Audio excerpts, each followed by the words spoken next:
Alright, welcome. This is my very first whiskey review for YouTube. If you know anything about me, am a Scotch drinker, and I would love to do YouTube reviews of all the Scotches that I pick up, but there's too many people out there who are doing far better reviews than I ever could. For that end of things, props out to Ralphie from Scotland, who just posts the best Scotch reviews on YouTube by far. Certainly has helped me a lot on my Scotch journey and trying to learn my way around the island. Instead, I'm going to do a little bit something different for you. I'm going to review a local Virginia whiskey distillery called Virginia Lightning. It's out near Culpeper, a little bit off Route 3, Route 29. Basically, it's moonshine. And I know that there's been a big explosion in the craft whiskey market here in the United States, and especially companies that are distilling clear moonshine products. And all that really is it's just the distilled whiskey before it goes into barrels. They brand it as a moonshine, put it in a moonshine-like jug, and they're making a killing off those products right now, especially up north on the eastern seaboard. So if you follow the trades at all for the whiskey craft, you know, that sort of thing is just exploding. Well, rarely do you actually get to sample a true moonshine, and that's what we have here in Virginia, in the Virginia Lightning. A little bit of history. Went and took the tour with the proprietor. His grandfather started the moonshine business years and years ago. When you go through and take the now legal distillery tour, they have a gorgeous, huge pot still back in there that was built in the 1930s, but they didn't become legal until 1980. Now they function as a ABC store that's only authorized to sell their whiskeys, but they are legal in Virginia. They have a license to actually distill whiskey, but the recipe that they use is still Grandpa's recipe. So they've been doing this for 70 some years, and we're going to try and sample a little bit today. So they make 3 products now. Their Virginia Lightning corn whiskey, which is what I have here, and this is pretty close to an actual moonshine product for theirs. It's distilled twice. If memory serves, it comes out at 140 proof, but Virginia law regulates that they can't put out anything higher than 100 proof, so they do have to cut it with water. And they have a very elaborate water purification system on the premises. It goes through what look to be about 7 or 8 different processes of purifying, ionizing the water, etc., etc. So there's basically no flavors, etc., imparted by the water used to cut this stuff. It's basically as distilled water as you can get. They also make the same bottle, but a bourbon-style whiskey. Obviously, it can't be a bourbon since it's not made in Kentucky, but it's kind of unique how they do that too. Instead of just putting it in toasted oak barrels, what they do is for a couple of months they put it in a large steel container, and they take bags of charred wood chips. And by chips, I'm not talking like little chips, I'm talking like, big chips like this, and they let those actually soak in the whiskey. So that really gets the flavors of the wood throughout the whiskey as the whiskey kind of, moves around in there, really imbues it with that flavor. And they use both oak and apple wood, and they claim that it's the only apple wood aged whiskey in the United States, and possibly even in the world. I've actually never heard of anybody using apple wood, because it's certainly not a common wood used in stave barrels. So from that, then a couple of months in there, getting that treatment, then it goes into first run oak barrels. He really emphasizes that they don't reuse their barrels at all. Each one is toasted, used for that batch of whiskey, and then they either sell them on or do something else with them. But they're each time it's a fresh charred oak barrel, and that makes it a little bit stronger. Now, I haven't tried their bourbon style. I'm not a big fan of bourbon myself. It's way too sweet for me. It comes out just of chock full of vanilla and honey flavors, and I like that's why I like Scotch so much. I like the peaty flavors. I like all the other subtle flavors that the wood and the Scottish water brings out in the whiskey. So, but what we're going to try now is the corn whiskey. I'm sorry, there is one more product that they now make, and it's available in Virginia for the first time next month. I am going to go back and get a bottle of this, and that is their actual, what they call, moonshine product. And, you know, of course, they're just, you know, glomming onto the market like everybody else is. You know, what they've always done is moonshine. I mean, their whiskey itself is true moonshine, but they're now branding it as a moonshine product. Instead of twice distilled, it's 4 times distilled, so it's a lot smoother. It also brings the alcohol level down to about 80 proof. That also is clear. It's not finished in any oak barrels at all, but the bottle is very distinctive. Instead of a normal, you know, liter bottle like this, it comes in a really nice, short, wide bottle. So it's not, you know, your tacky, you know, hey, it's in a clay pot, you know, moonshine jug. It actually looks like a pretty classy product. They said that they've been just selling out of it left and right up in New York. They're big consumers of their product, but for the first time in Virginia, they can introduce it here in November. I think November 2nd, they said. So as soon as I get back from my business trip, I'm going to cruise out there and try and pick up a bottle of it, provided that this doesn't, you know, kill me, make me go blind, etc. But it's a great tour. The tour itself only lasts about 10 minutes. There's not a whole lot to show. It's a very small family-owned thing, but it's kind of neat to see someone who, for just decade after decade, has been thriving as an illegal, you know, post-prohibition moonshine whiskey enterprise, and only recently, over the last 20 years, has been legal. So, and being legal didn't change them at all.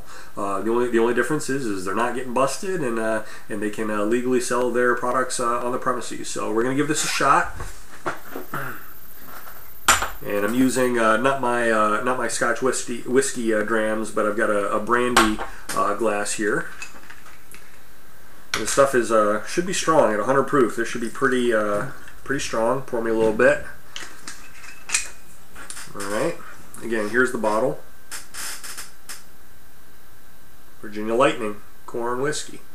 It's actually not what the still looks like, by the way. It's much shorter and wider, and it is. I mean, it is colorless. It's got it's definitely got that vodka look.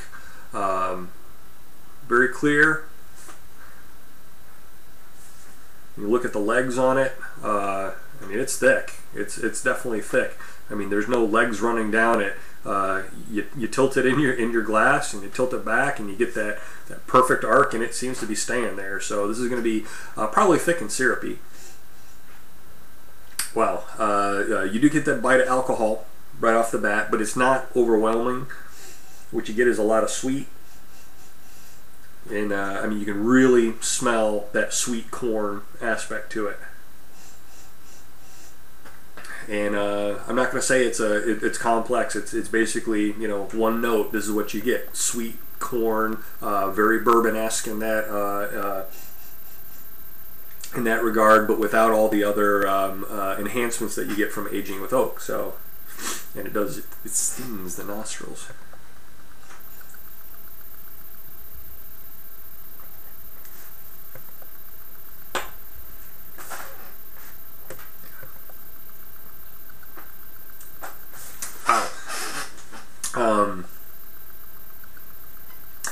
It's interesting. I'm not sure. You know, when you kind of develop a Scotch palate, you're looking for a lot of things like the smokiness, the peatiness. You know, hints of different fruits. If you like, you know, some of the the lowland style Scotches, etc. You know, you're not going to find any of that. This is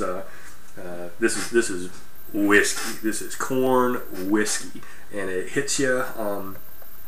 There's definitely a bit of the sting of the alcohol. You get the overwhelmingly sweet of the corn, and you definitely pick out. I mean, this is a corn grain whiskey. It's not a sour mash. So I mean, you're getting bam, sweet corn. And then there's some other things that are going on in there. I don't know. I mean, I could probably sit here for a while and try to pick out some of the flavors, and I wouldn't say all of them are pleasant necessarily, but then again, I'm not a bourbon drinker. But what I will say is that even though you get a little bit of that fire right off the bat, a little bit of that sting as you would expect with a 100 proof whiskey, it's really just a little bit. It's not off-putting, and it's very, very smooth. I was really surprised about this. Kind of expecting, you know, when you drink some cheap whiskeys or you know, some more kind of a mixer type alcohols, you know, they really burn going on the throat. This does not burn at all. Very, very smooth drinking, and it makes me want to try their moonshine, because if that's quadruple stilled and supposed to be a lot smoother, you know, that's got to be really, really interesting whiskey, because this is very smooth. It doesn't even really, you know, warm you much through here, which is kind of surprising.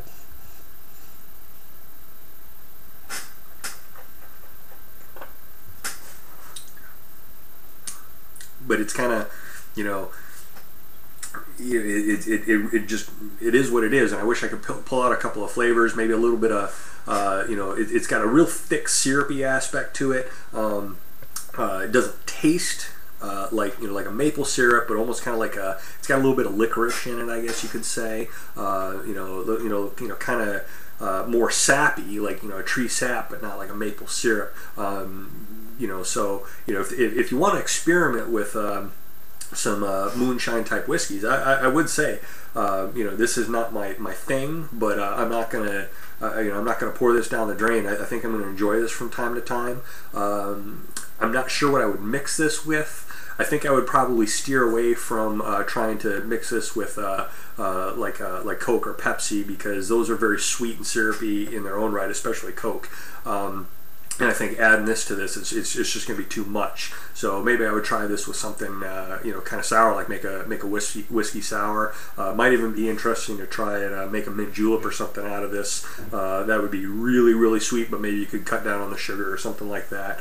But it's very interesting. I do recommend that you know, try it if you can get a hold of it, because it is a little bit of history, and not, you know, big, you know, Jack Daniels, you know, everybody knows the story history, but, you know, these are the types of enterprises that you need to, you know, keep in business by supporting them, because, you know, family owned, you know, one descendant to another, and you can imagine, you know, back, you know, after Prohibition, just, you know, cooking up some batches of this and serving it up to the locals, you know, in whatever containers you can find. I mean, you can totally picture it like that. And so, you know, when you have a glass of this, you kind of have to keep that in perspective. It's not just about the tasting of it. You're drinking a little bit of American history. You know, apparently there's only 4 legal distilleries in the entire state of Virginia, so you don't have a whole lot of legal whiskeys to choose from anyway. But here you are, you know, you're drinking something that's you know, been passed down generation to generation, and you know, today's day and age, you may never find that again. So I strongly recommend. That's Virginia Lightning corn whiskey. I don't think I will be going back for the bourbon style. I'm sure that, you know, it's probably a good product, especially if it's starting off from here. But as I don't like bourbons to begin with, they're just too sweet. I gotta imagine with the inherent really strong corn sweetness of this. And by the way, he grows all his corn locally. Everything's there. It's an end-to-end enterprise there. I just gotta imagine that that's a really, really heavy, syrupy, sweet bourbon. But I would at some point like to go back and try the moonshine product, because yeah, I just gotta imagine that that's just really, really smooth. So it's all from here. I'm sure I'll get some guff for posting a cheesy video like this, but cheers.